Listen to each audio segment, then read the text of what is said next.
उत्तर प्रदेश में एटीएस की बड़ी कार्रवाई, मदरसा ढहा, सामने आया पाकिस्तान कनेक्शन।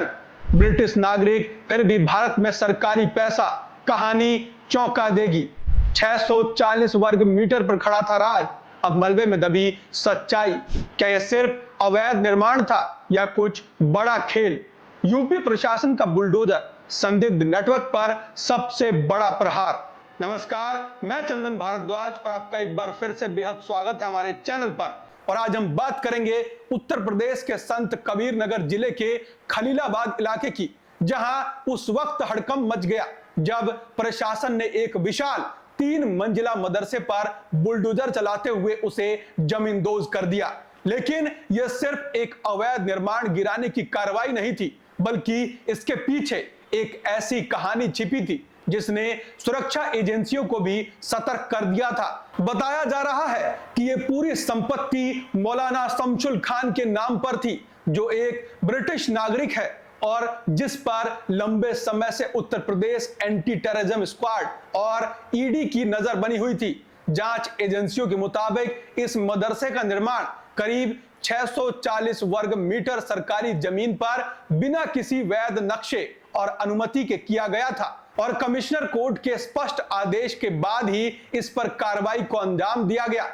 लेकिन असली सनसनी तब फैली जब जांच में सामने आया कि मौलाना शमशुल हुड्डा खान का कनेक्शन सिर्फ अवैध जमीन कब्जाने तक सीमित नहीं था, बल्कि उसके खिलाफ वित्तीय गड़बड़ी और संदिग्ध अंतरराष्ट्रीय संपर्कों के भी गंभीर आरोप सामने आए। रिपोर्ट्स के मुताबिक उसने 2013 में ब्रिटिश नागरिकता हासिल कर ली थी, लेकिन इसके बावजूद 2017 तक भारत के मदरसे फंड से सरकारी वेतन लेता रहा। करीब 16 लाख रुपए का अवैध लाभ उठाया, जो सीधे सीधे सरकारी सिस्टम के दुरुपयोग की ओर इशारा करता है। इसके साथ ही एटीएस और एसआईटी की जांच में भी यह खुलासा हुआ कि मौलाना ने पाकिस्तान के कई शहरों की बार-बार यात्राएं की थी, जहां उसके कथित तौर पर धार्मिक प्रचार के नाम पर कुछ कट्टरपंथी संगठनों से संबंध बने। और यही पाकिस्तान कनेक्शन अब जांच का सबसे अहम बिंदु बन गया है।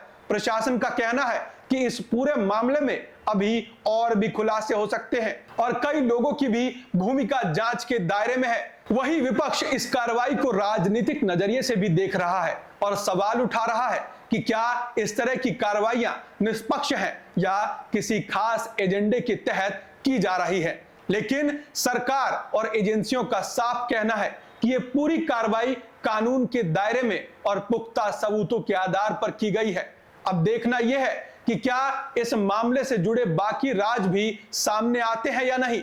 लेकिन फिलहाल एक बात साफ है कि उत्तर प्रदेश में अवैध निर्माण और संदिग्ध गतिविधियों के खिलाफ कार्रवाई अब और तेज होती नजर आ रही है और यह मामला आने वाले समय में राजनीतिक और सुरक्षा दोनों मोर्चों पर बड़ी बहस को जन्म दे सकता है।